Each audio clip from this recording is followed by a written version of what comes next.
Recently, I've checked out a bunch of budget mechanical keyboards and I've really been impressed by some of them, and seeing what can be delivered today does get me excited as quality mechanical keyboards become more accessible. So today we check out another contender in the market, the Rakk Ilis Rgb mechanical keyboard, which actually comes out of the Philippines, so yeah, this video will mainly be for them. Opening up the box, we have the keyboard itself and a user guide.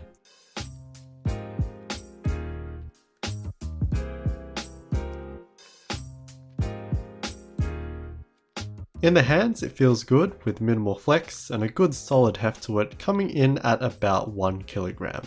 Alright, so looking at the layout of the keyboard, it isn't a normal one and is part of what's special about it. It has 96 keys, so for reference, a typical full-sized has 104 and a typical 10 keyless has 87. And that's basically what it is. It's a cross between the two. And they've done this by combining the traditional nav cluster with the number pad. Perhaps the most well-known keyboard like this would be the Cooler Master Master Keys Pro M, and the Vortex Vibe is pretty similar as well. But what I like about this is that they didn't leave the top right corner empty, so we have a proper complete 10 keyless keyboard. So how does this work? There's two modes, the TKL mode and the numpad mode. And to switch between these, we press the key in the corner, which by the way is completely different. Like, it's a UV coated keycap, so the finish is different, and it's like a tiny bit shorter as well, so yeah, kinda weird. But I digress. The TKL mode makes it so it's exactly like a TKL, and in doing so disables the other keys around it. So if you want to use the arrow keys, you have to be in the TKL mode. And then the numpad mode simply gives you the numpad. Therefore, you can't use the numpad and the arrow keys simultaneously, which can be a problem for many and is the drawback with trying to merge the two together. And that's why the other 96 key layout, often seen with custom mechanical keyboards, and even the Leopold FC980 are good because they're compact, but they don't have that compromise. So it's quite a bit shorter than a full-size keyboard, but only 1 column longer than a 10 keyless. So it's kind of like a superior 10 keyless keyboard in my opinion. And with that more compact size, it gives you more space on your desk, more space for your mouse movements, it's ergonomically more comfortable, and is a bit more portable. And I just like how it looks as well, like it's packed with keys, making it look a bit neater for me personally.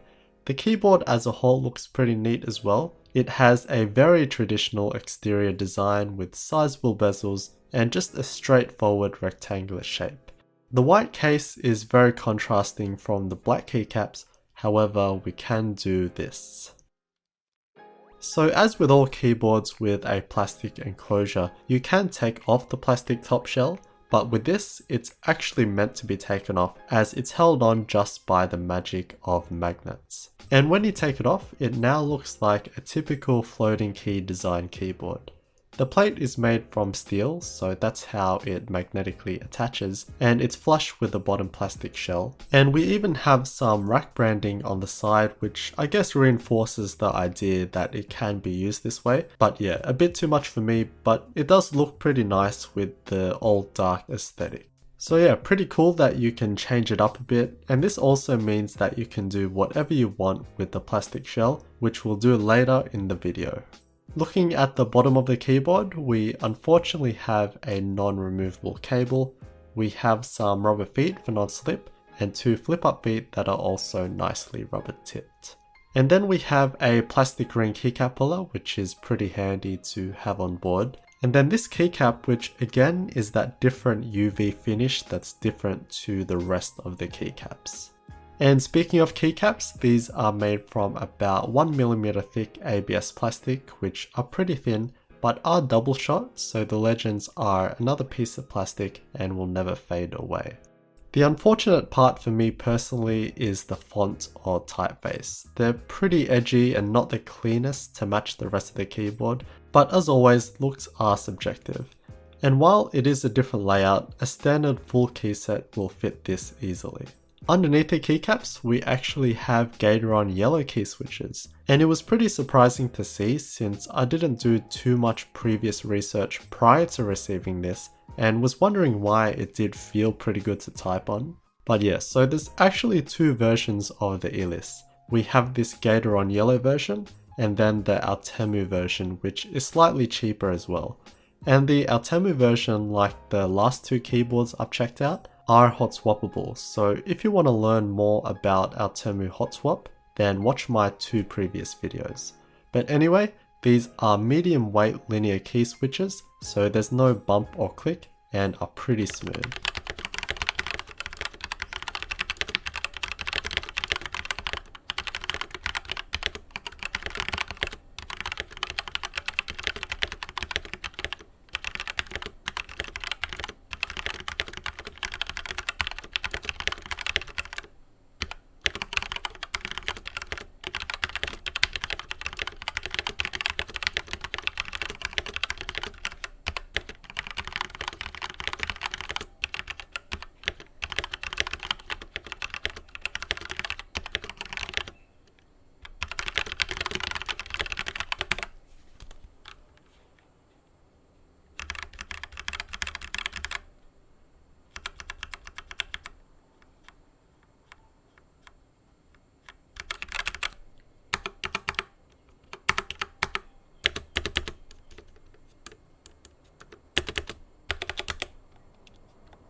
So it's actually a great typing experience. Gateron yellows are and have been a good solid linear key switch with a nice weight and smooth press. And even the stabilizers aren't bad at all, like there is a little bit of rattle, but honestly, as you could hear, they're not bad. And of course, to tie it all up, we have the RGB backlighting and software. It does have legit customizable RGB lighting, so all the effects and transitions are smooth. We can control the lighting on board by the FN key with a couple of effects and whatnot.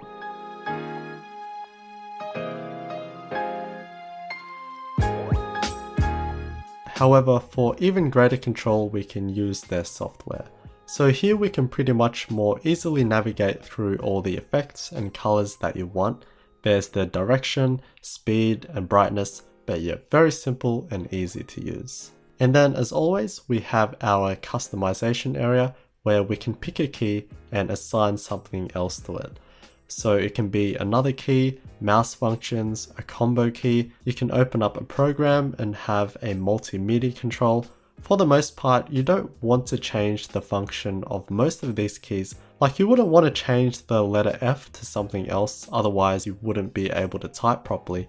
But that's why we have different profiles so that we can switch between them. And another one of those options is a macro key in which you can record in the macro section. So here we can just record whatever we want.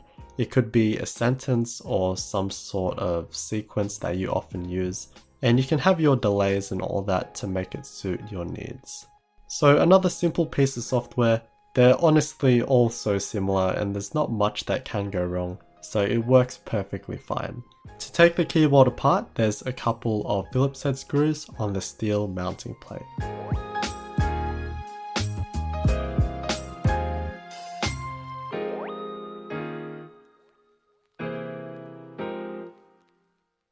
The top plastic shell is very standard but nice. The bottom plastic shell is quite bare, like there's no ribbing or reinforcement on the bottom surface, but I guess as always, it's not bad when screwed to the metal plate. The plate itself is made from 1.5mm steel and gives the keyboard its heft and rigidity. The PCB is clean, and I always find it kind of funny when I get up to this part because I really don't know much at all about PCBs. Like I know many of the parts, but I never really have much to say, but yeah, nice. Alright, so earlier I said that I would do something with the plastic cover. And that's what's really great about it, because you can have that subdued look without the cover, or you can go crazy with it. Since this is from the Philippines, I'll theme it appropriately.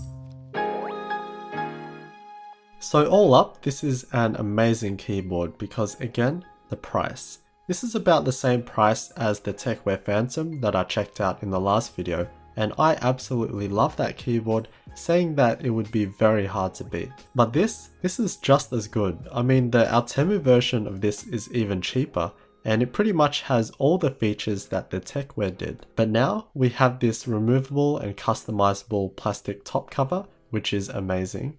And then it's basically a 10 keyless keyboard, but even better, as it gives us the option of using the numpad. So yeah, based on that, I mean, this might just be even better.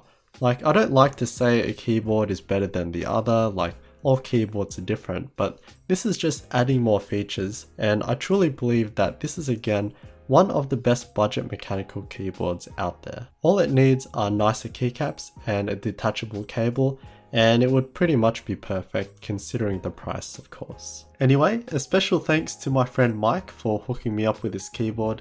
Again, this is primarily available in the Philippines, and I'll put links to those in the description. There are other branded ones of this lurking around, but they're kind of harder to find.